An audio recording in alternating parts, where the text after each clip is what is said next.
भारत माता की।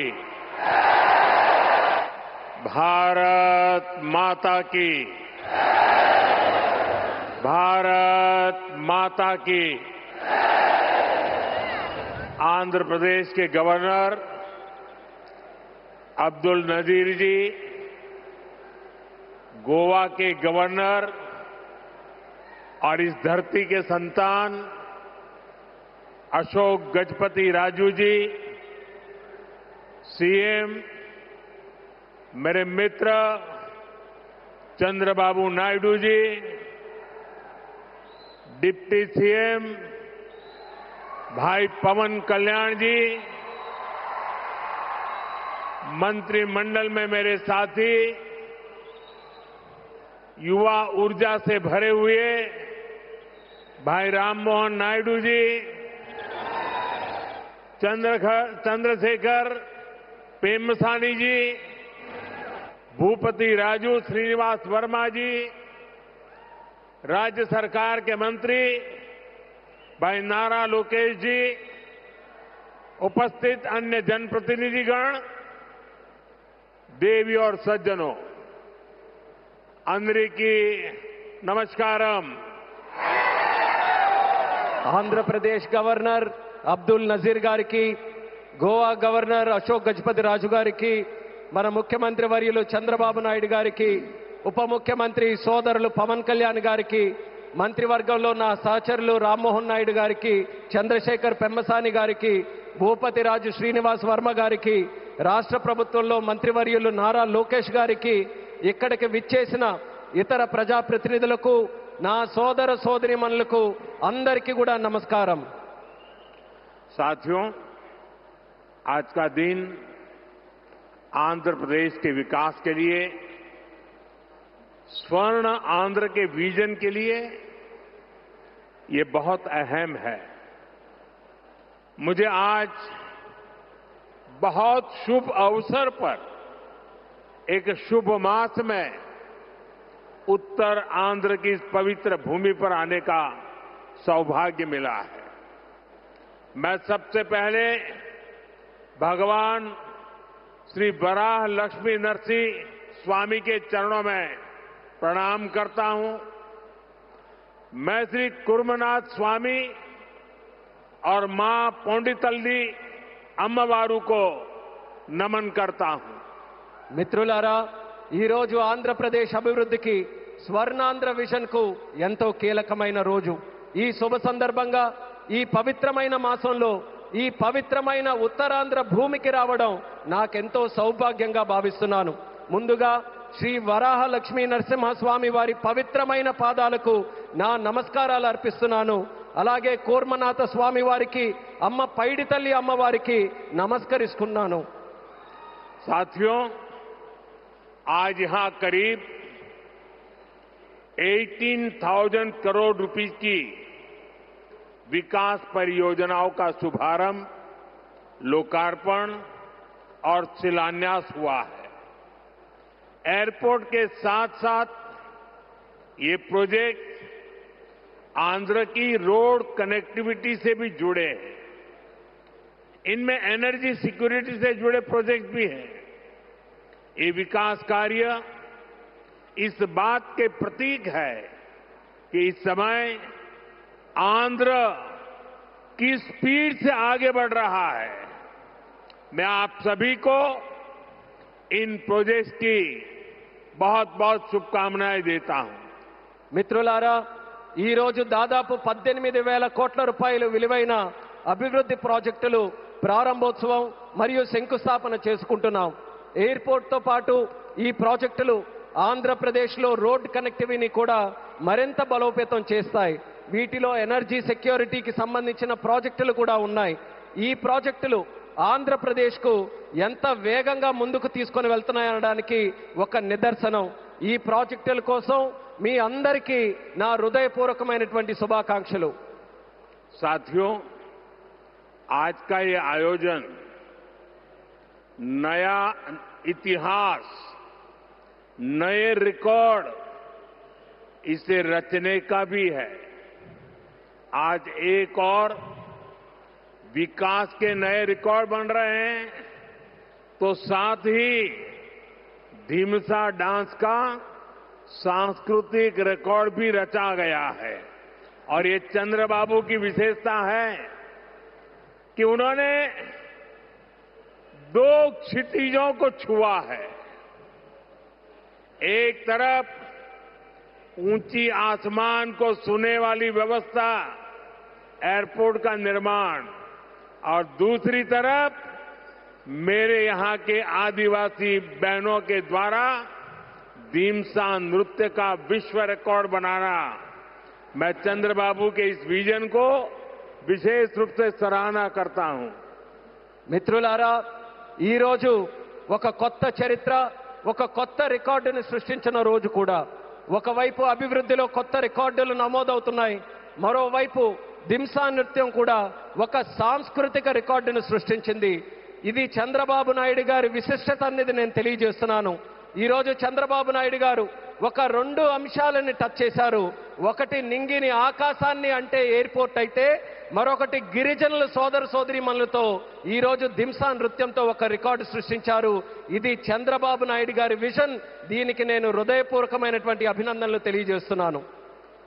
13,000 से ज्यादा आदिवासी बहनों और बेटियों की प्रस्तुति, उनका उत्साह, उनका अनुशासन और आदिवासी संस्कृति का गौरव, यह दृश्य वाकई अद्भुत था।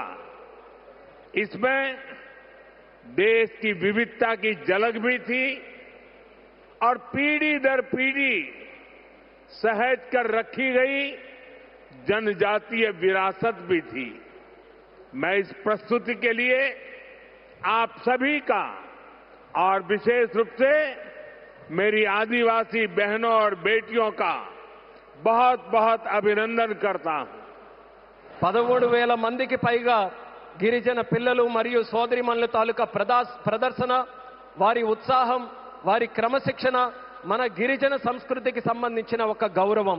ఈ దృశ్యం నిజంగా అద్భుతంగా అనిపించింది. దీనిలో మన దేశం తాలూకా వైవిధ్యత కనిపించింది. అలాగే తరతరాలుగా సంరక్షించబడిన గిరిజన వారసత్వం కూడా ప్రతిబింబించింది. ఈ అద్భుతమైన ప్రదర్శనకు మన గిరిజన పిల్లలకు, సోదరీమణులకు, అలాగే ఇక్కడ ఉన్న అందరికీ కూడా నా హృదయపూర్వక అభినందనలు తెలియజేస్తున్నాను. साथियों, ये धरती अल्लूरी सीताराम राजू की धरती है।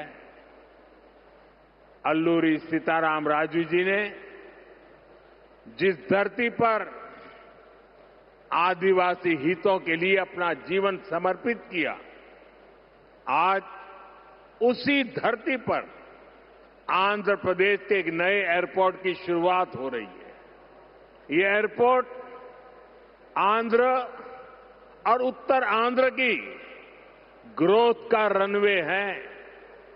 ये आंध्र के युवाओं के बेहतर भविष्य का लॉन्च पैड है।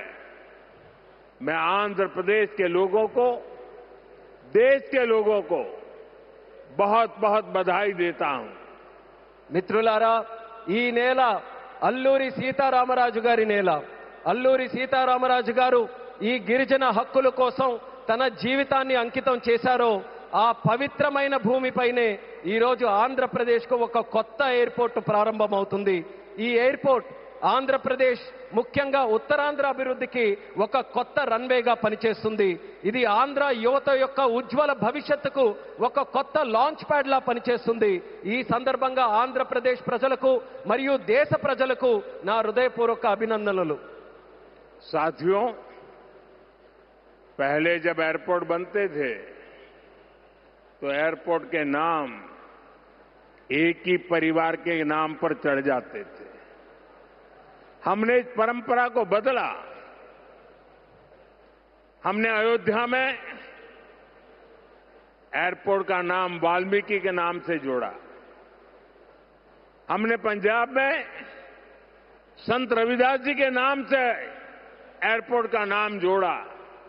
और साथियों, केंद्र की एनडीए सरकार ने निर्णय किया है कि इस नए एयरपोर्ट का नाम श्री अल्लूरी सीताराम राजू के नाम पर होगा।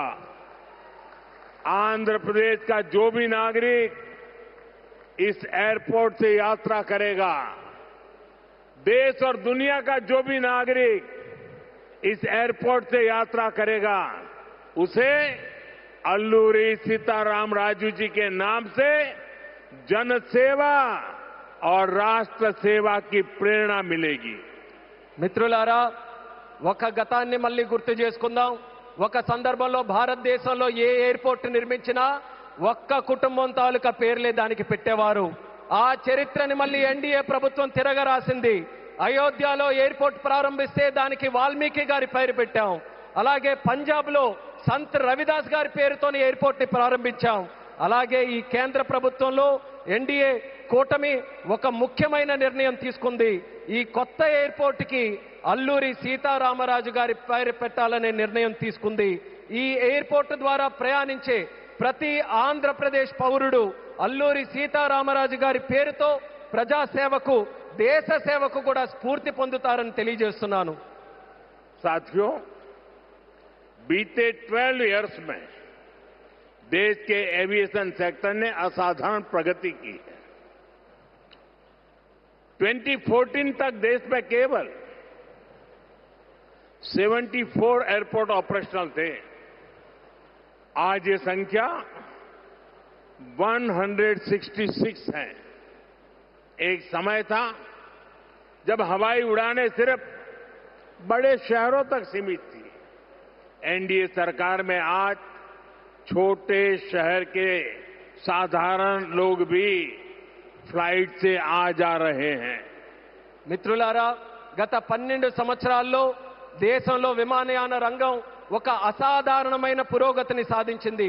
2014 వరకు దేశంలో కేవలం 74 ఎయిర్పోర్ట్లు ఆపరేషనల్ గా ఉంటే ఈ రోజు ఆ సంఖ్య పెరిగి 166 ఎయిర్పోర్ట్లకి చేరుకుంది. ఒకప్పుడు విమానాశ్రయాలు, విమాన ప్రయాణాలు పెద్ద నగరాలకే పరిమితమయ్యేవి. ఈ రోజు ఎన్డీఏ ప్రభుత్వంలో చిన్న పట్టణాల నుంచి సాధారణ ప్రజలు కూడా విమానాల్లో ప్రయాణిస్తున్నారని తెలియజేస్తున్నాను. 12 इयर्स में सिर्फ एयरपोर्ट की संख्या ही नहीं बढ़ी है। हमारी उड़ान योजना के कारण आज गरीब परिवार के लोगों को भी जहाज में बैठने का अवसर मिल रहा है। इस योजना ने गरीब से गरीब को अपना सपना पूरा करने में मदद की है। कुछ दिन पहले ही सरकार ने उड़ान योजना के दूसरे फेज की शुरुआत की है। इस पर भी 29,000 करोड़ रुपीज खर्च किए जाएंगे। మిత్రులారా, ఈ 12 సంవత్సరాల్లో కేవలం ఎయిర్పోర్ట్ తాలూకా సంఖ్య మాత్రమే పెరగలేదు. మన ఉడాన్ పథకం వల్ల పేద కుటుంబాలకు చెందిన ప్రజలు కూడా మొదటిసారి విమానంలో ప్రయాణించే అవకాశం వాళ్ళందరూ పొందారు. ఈ పథకం అత్యంత పేదవారికి తమ కలలు నిజం చేసుకునే అవకాశం కూడా కల్పించింది. కొద్ది రోజుల క్రితమే కేంద్ర ప్రభుత్వం ఉడాన్ పథకం తాలూకా ఫేజ్ 2ని కూడా ప్రారంభించింది. దీని ద్వారా దేశంలో 29,000 కోట్ల రూపాయలు ఖర్చు చేయబోతుందని తెలియజేస్తున్నాను. साथियों, एविएशन सेक्टर में देश ने एक और बड़ा माइलस्टोन हासिल किया है। कुछ ही दिन पहले काशी में जी स्पोक एयरपोर्ट मॉडल का शुभारंभ हुआ। आज वही मॉडल पंजाब के अमृतसर तक पहुंच गया है। इससे अमृतसर से 25 से ज्यादा इंटरनेशनल डेस्टिनेशन जुड़ जाएंगे।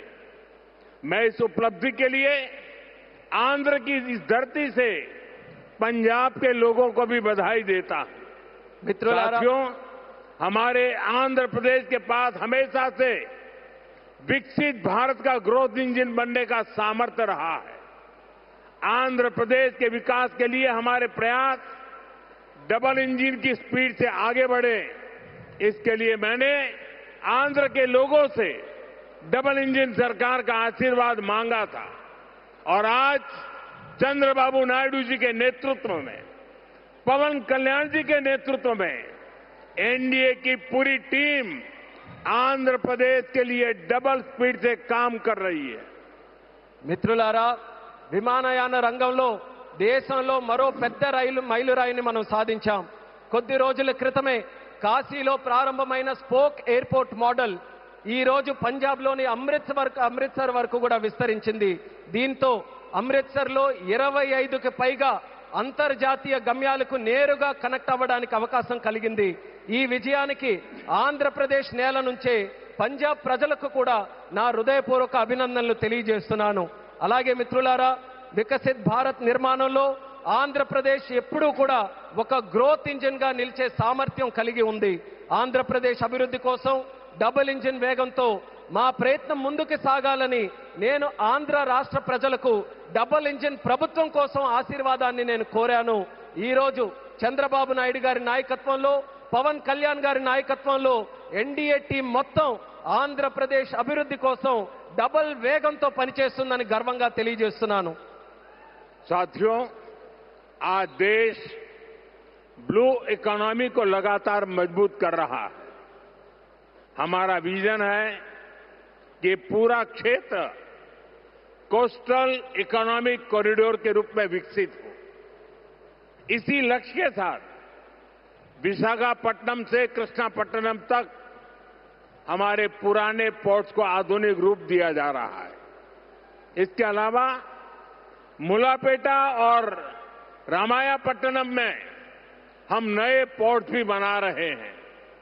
మిత్రులారా, ఈ రోజు దేశం బ్లూ ఎకానమీని నిరంతరం బలోపేతం చేస్తుంది. మా విజన్ ఈ మొత్తం ప్రాంతాన్ని ఒక కోస్టల్ ఎకనామిక్ కారిడార్ గా అభివృద్ధి చేయడం. ఈ లక్ష్యంతో విశాఖపట్నం నుంచి కృష్ణపట్నం వరకు మన పాత పోర్ట్స్ అన్నిటినీ కూడా ఆధునీకరిస్తున్నాం. అదే సమయంలో మూలపేట మరియు రామయ్యపట్నంలో కొత్త పోర్ట్స్ ని కూడా మనం నిర్మించబోతున్నాం. साथियों, पोर्ट डेवलपमेंट के साथ साथ पूरे आंध्र में हाईवे और एक्सप्रेसवे का नेटवर्क तैयार हो रहा है.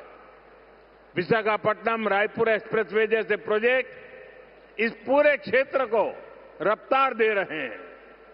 మిత్రులారా, పోర్టుల అభివృద్ధితో పాటు ఆంధ్రప్రదేశ్ మొత్తం హైవేస్, ఎక్స్ప్రెస్వేస్ నెట్వర్క్ ని విస్తృతంగా పెంచుకుంటూ పోతుంది. విశాఖపట్నం రాయ్పూర్ ఎక్స్ప్రెస్ వే వంటి ప్రాజెక్టులు ఈ ప్రాంతానికి సరికొత్త వేగాన్ని అందిస్తున్నాయి. साथियों, ये पूरा रीजन देश के बड़े औद्योगिक केंद्रों से आसानी से जुड़े, इसके लिए आज आंध्र प्रदेश में करीब 1 लाख करोड़ रुपीस की रेलवे परियोजनाओं पर काम चल रहा है. राज्य के पूरे रेल नेटवर्क का इलेक्ट्रिफिकेशन हो चुका है. यहां 70 से ज्यादा रेलवे स्टेशनों को भी आधुनिक बनाया जा रहा है. మిత్రులారా, ఈ ప్రాంతం మొత్తం దేశంలోని ప్రధాన పారిశ్రామిక కేంద్రాలతో మరింత సులభంగా అనుసంధానం అవ్వడానికి ఈ రోజు ఆంధ్రప్రదేశ్లో దాదాపు 1,00,000 కోట్ల రూపాయలు విలువైన రైల్వే ప్రాజెక్ట్స్ తాలూకా పనులు కూడా జరుగుతున్నాయి. రాష్ట్రంలో రైల్వే నెట్వర్క్ అంతా ఇప్పటికీ పూర్తిగా ఎలక్ట్రిఫికేషన్ అయ్యింది. అదేవిధంగా 70కి పైగా రైల్వే స్టేషన్లు కూడా ఆధునీకరిస్తున్నాం. साथियों, आज इस क्षेत्र के विकास में पीएम गति शक्ति नेशनल मास्टर प्लान भी बड़ी भूमिका निभा रहा है. पीएम गति शक्ति के माध्यम से इस पूरे क्षेत्र में रेल, पोर्ट और एयरपोर्ट को एक साथ जोड़ा जा रहा है. जब यहां ये आधुनिक लॉजिस्टिक नेटवर्क तैयार हो जाएगा तो उद्योगों को बेहतर कनेक्टिविटी मिलेगी, किसानों को फायदा होगा और ईज ऑफ डूइंग बिजनेस भी बढ़ेगा. మిత్రులారా, ఈ ప్రాంత అభివృద్ధితో పీఎం గతి శక్తి నేషనల్ మాస్టర్ ప్లాన్ కూడా కీలక పాత్ర పోషిస్తుంది. పీఎం గతి శక్తి ద్వారా రైల్ గాని, పోర్ట్ గాని, ఎయిర్పోర్ట్లు గాని ఒక సమగ్ర నెట్వర్క్ గా అనుసంధానం చేస్తున్నాం. ఈ ఆధునిక లాజిస్టిక్స్ నెట్వర్క్ పూర్తయిన తర్వాత పరిశ్రమలకు మరింత మెరుగైన కనెక్టివిటీ లభిస్తుంది, రైతులకి ప్రయోజనం చేకూరుతుంది, అలాగే ఈజ్ ఆఫ్ డూయింగ్ బిజినెస్ కి కూడా మరింత పెరుగుతుంది. साथियों, आंध्र प्रदेश हमेशा भविष्य की सोच रखने वाला प्रदेश रहा है. सॉफ्टवेयर, आईटी और टेक सेक्टर में आंध्र के युवाओं ने पूरी दुनिया में अपना डंका बजाया है और इसलिए सरकार यहां के टैलेंट को आंध्र प्रदेश की डेवलपमेंट पावर से जोड़ना चाहती है. మిత్రులారా, ఆంధ్రప్రదేశ్ ఎప్పటి నుంచో భవిష్యత్తును దృష్టిలో పెట్టుకొని ముందుకు సాగే రాష్ట్రం. సాఫ్ట్వేర్ కానీ, ఐటీ కానీ, టెక్ రంగాల్లో కానీ ఆంధ్రప్రదేశ్ యువత ప్రపంచవ్యాప్తంగా తన ప్రతిభను చాటుకున్నారు. అందుకే ఇక్కడ యువత తాలూకా ప్రతిభను ఆంధ్రప్రదేశ్ తాలూకా అభివృద్ధి శక్తితో అనుసంధానం చేయాలని ప్రభుత్వం కోరుకుంటుంది. हमारे टैलेंटेड युवाओं की प्रतिभा का लाभ आंध्र प्रदेश और देश को ज्यादा से ज्यादा मिले, ये बहुत आवश्यक है. इसके लिए हमारा फोकस अब सेमीकंडक्टर जैसी फ्यूचरिस्टिक टेक इंडस्ट्री पर है. विशाखापट्टनम में नए सेमीकंडक्टर प्लांट का शिलान्यास इसी दिशा में एक बहुत बड़ा कदम है. మన ప్రతిభావంతులైన యువత సామర్థ్యం ఆంధ్రప్రదేశ్కే కాకుండా దేశానికి మరింత ఉపయోగపడాలి. అందుకే ఇప్పుడు మా దృష్టి సెమీకండక్టర్ వంటి ఫ్యూచరిస్టిక్ టెక్ ఇండస్ట్రీస్ పై ఉంది. విశాఖపట్నంలో కొత్త సెమీకండక్టర్ ప్లాంట్ తాలూకా శంకుస్థాపన ఆ దిశగా ఒక గొప్ప అడుగుగా నేను భావిస్తున్నాను. चंद्रबाबू के नेतृत्व में हमारा आंध्र अब सॉफ्टवेयर के साथ साथ मैन्युफैक्चरिंग का भी हब बनेगा. इससे आंध्र में फ्यूचरिस्टिक जॉब्स तैयार होगी, टेक इंडस्ट्रीज के लिए नया वातावरण तैयार होगा. చంద్రబాబు నాయుడు గారి నేతృత్వంలో ఇకపై మన ఆంధ్రప్రదేశ్ సాఫ్ట్వేర్ హబ్ మాత్రమే కాదు, మ్యానుఫ్యాక్చరింగ్ హబ్ గా కూడా ఎదగబోతుంది. దీంతో ఆంధ్రప్రదేశ్లో ఫ్యూచరిస్టిక్ జాబ్స్ సృష్టించబడతాయి. టెక్ ఇండస్ట్రీస్ కు అనుకూలమైన ఒక కొత్త ఈకో సిస్టమ్ కూడా ఇక్కడ ఏర్పడుతుంది. साथियों, वर्ल्ड इकोनॉमी में कहीं पर किसी भी ग्रोथ सेंटर का निर्माण सिर्फ एक फैक्ट्री से नहीं हो सकता. उसके लिए एक पूरे इकोसिस्टम की जरूरत होती है. आज आंध्र प्रदेश में हम ग्रोथ का वही इकोसिस्टम तैयार कर रहे हैं. चंद्रबाबू नायडू जी व्यक्तिगत स्तर पर दिन रात मेहनत करते हैं. इसी का परिणाम है आज दुनिया की कई बड़ी बड़ी कंपनियां यहां निवेश करने के लिए आना चाहती हैं. మిత్రులారా, ప్రపంచ ఆర్థిక వ్యవస్థలో ఏ గ్రోత్ సెంటర్ అయినా ఒక్క ఫ్యాక్టరీతో నిర్మించబడదు. దానికోసం ఒక పూర్తి ఈకో సిస్టమ్ ని మనం ఏర్పాటు చేయాలి. ఈ రోజు ఆంధ్రప్రదేశ్లో మనం అలాంటి గ్రోత్ ఈకో సిస్టమ్ ని నిర్మించబోతున్నాం. మన ముఖ్యమంత్రి చంద్రబాబు నాయుడు గారు వ్యక్తిగతంగా రాత్రి పగలు రాష్ట్రం కోసం కష్టపడుతున్నారు. దాని ఫలితంగానే ఈ రోజు ప్రపంచంలో ఉన్నటువంటి ప్రముఖ కంపెనీలు ఇక్కడ పెట్టుబడులు పెట్టడానికి ఎంతో ఆసక్తి చూపిస్తున్నాయి. साथियों, यहां सेमीकंडक्टर के साथ साथ एआई इंफ्रा और डेटा सेंटर पर भी काम हो रहा है. गूगल ने भी यहां $15 बिलियन के एआई और क्लाउड इंफ्रास्ट्रक्चर कैंपस की घोषणा की है. और भी कई ग्लोबल कंपनी यहां नई संभावनाएं देख रही हैं. इसका बहुत बड़ा फायदा आंध्र प्रदेश के साथ साथ देश के यूथ को हो रहा है. మిత్రులారా, ఇక్కడ సెమీకండక్టర్ తో పాటు ఏఐ ఇన్ఫ్రాస్ట్రక్చర్, డేటా సెంటర్స్ రంగాల్లో కూడా వేగంగా పనులు జరుగుతున్నాయి. గూగుల్ కూడా ఇక్కడ $15 బిలియన్ విలువైన ఏఐ మరియు క్లౌడ్ ఇన్ఫ్రాస్ట్రక్చర్ క్యాంపస్ ని ఏర్పాటు చేయబోతుంది. ఇంకా అనేక అంతర్జాతీయ కంపెనీలు కూడా ఇక్కడ కొత్త పెట్టుబడులకు అవకాశాలు చూస్తున్నాయి. దీనివల్ల ఆంధ్రప్రదేశ్ యువత కాకుండా దేశ యువతకు కూడా ఒక్క గొప్ప ప్రయోజనం కలగబోతుంది. साथियों, आंध्र की इंडस्ट्रियल ग्रोथ स्टोरी केवल डिजिटल टेक तक से ही सीमित नहीं है. नकापल्ली में केंद्र सरकार बड़े फार्मा पार्क के लिए भी सहयोग दे रही है. इससे आंध्र प्रदेश देश के एक बड़े फार्मा हब के रूप में भी विकसित होगा. మిత్రులారా, ఆంధ్రప్రదేశ్ ఇండస్ట్రియల్ గ్రోత్ స్టోరీ కాకుండా డిజిటల్ టెక్ వరకే పరిమితం కాకుండా నక్కపల్లిలో కేంద్ర ప్రభుత్వం యొక్క భారీ ఫార్మా పార్క్ ఏర్పాటుకి కూడా సహకరిస్తుంది. దీంతో ఆంధ్రప్రదేశ్ దేశంలోనే ఒక ప్రముఖ ఫార్మా హబ్ గా ఎదగబోతుందని తెలియజేస్తున్నాను. ग्रीन एनर्जी की फील्ड में भी अकेले रायलसीमा क्षेत्र में 5 लाख करोड़ रुपए से ज्यादा का इन्वेस्टमेंट हुआ है। मैं आज आंध्र प्रदेश के आप सभी लोगों को फिर विश्वास दिलाता हूं, हमारी सरकार ऐसी हर संभावनाओं को साकार करने के लिए दिन रात ये डबल इंजन सरकार काम करती रहेगी। గ్రీన్ ఎనర్జీ రంగంలో కూడా ఒక్క రాయలసీమ ప్రాంతంలోనే 5 లక్షల కోట్ల రూపాయలకి పైగా పెట్టుబడులు వచ్చాయి. ఈ రోజు ఆంధ్రప్రదేశ్ ప్రజలందరికీ నేను మరోసారి హామీ ఇస్తున్నాను, ఇలాంటి ప్రతి అవకాశాన్ని నిజం చేయడానికి, ఆ కలని సాకారం చేయడానికి మా ప్రభుత్వం, ఈ డబుల్ ఇంజిన్ ప్రభుత్వం రాత్రి ప్రగలు కృషి చేస్తూనే ఉంటుందని తెలియజేస్తున్నాను.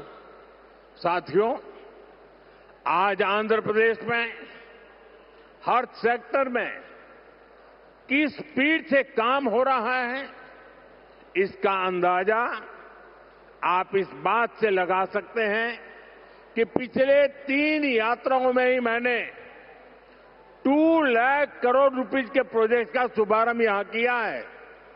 మిత్రులారా, ఈ రోజు ఆంధ్రప్రదేశ్లో ప్రతి రంగంలో ఎంత వేగంగా అభివృద్ధి జరుగుతుందో మనం ఒక్కసారి అంచనా వేయాలనంటే ఈ ఒక్క విషయం గమనించండి. నా గత 3 పర్యటనల్లో 2 లక్షల కోట్ల విలువైన ప్రాజెక్టులు, కోట్ల రూపాయల విలువైన ప్రాజెక్టులు నేను ఇక్కడే ప్రారంభించానని తెలియజేస్తున్నాను. मुझे खुशी है कि आंध्र की इस विकास यात्रा में उत्तर आंध्र भी सशक्त हो रहा है. हम विशाखापट्टनम इकोनॉमिक रीजन वीईआर को देश के बड़े औद्योगिक केंद्र के रूप में विकसित कर रहे हैं. हमारा लक्ष्य है वीईआर एशिया का प्रमुख इकोनॉमिक हब बने. ये एयरपोर्ट से लेकर सेमीकंडक्टर यूनिट तक इसी मिशन का हिस्सा है. ఈ అభివృద్ధి ప్రయాణంలో ఉత్తరాంధ్ర కూడా మరింత బలోపేతం అవుతున్నందుకు నాకెంతో ఆనందంగా ఉంది. మనం విశాఖపట్నం ఎకనామిక్ రీజన్ను దేశంలో ప్రధాన పారిశ్రామిక కేంద్రంగా అభివృద్ధి మనం చేస్తున్నాం. మన లక్ష్యం వీఆర్ను ఆసియా ఖండంలోనే ఒక ప్రముఖ ఎకనామిక్ హబ్గా తీర్చిదిద్దడం. దీనికి ఎయిర్పోర్ట్ నుంచి సెమీ కండక్టర్ యూనిట్ వరకు జరుగుతున్న ప్రతి కార్యక్రమం ఆ లక్ష్యంలో భాగమే అనేది కూడా నేను తెలియజేస్తున్నాను. साथियों, हमारी सरकार का मंत्र है इन्वेस्टमेंट से एम्प्लॉयमेंट. इसलिए सरकार ने अपनी तरफ से भी इन्वेस्टमेंट बढ़ाया है और हम प्राइवेट सेक्टर को भी इन्वेस्टमेंट के लिए प्रेरित कर रहे हैं. आप भी जानते हैं, जब इन्वेस्टमेंट बढ़ता है तो मैन्युफैक्चरिंग बढ़ती है, मैन्युफैक्चरिंग बढ़ती है तो एक्सपोर्ट बढ़ता है, एक्सपोर्ट बढ़ता है तो रोजगार के नए अवसर बनते हैं और रोजगार बढ़ता है तो लोगों की आमदनी बढ़ती है, परिवारों की जिंदगी बेहतर होती है और आंध्र प्रदेश में हम यही होते देख रहे हैं. మిత్రులారా, మా ప్రభుత్వం తాలూకా మంత్రం పెట్టుబడి నుంచి ఉపాధి వరకు. అందుకే ప్రభుత్వం తన వంతుగా కూడా పెట్టుబడులు పెంచుకుంటూ పోతుంది. అదే సమయంలో ప్రైవేట్ సెక్టర్ తాలూకా పెట్టుబడులు కూడా వాళ్ళు ఇంకా ఎక్కువగా పెట్టేలా ప్రోత్సహిస్తుంది. మీ అందరికీ తెలుసు, పెట్టుబడులు పెరిగితే తయారీ రంగం పెరుగుతుంది, తయారీ రంగం పెరిగితే ఎగుమతులు పెరుగుతాయి, ఎగుమతులు పెరిగితే కొత్త ఉద్యోగ అవకాశాలు పెరుగుతాయి, ఈ కొత్త ఉద్యోగ అవకాశాలు పెరిగితే ప్రజల తాలూకా ఆదాయం పెరుగుతుంది. ఆ పెరిగినప్పుడు కుటుంబం తాలూకా జీవితాలు మరింత మెరుగుపడతాయి. ఈ రోజు మన ఆంధ్రప్రదేశ్లో ఈ మార్పుని మనం కల్లారా చూస్తున్నాం.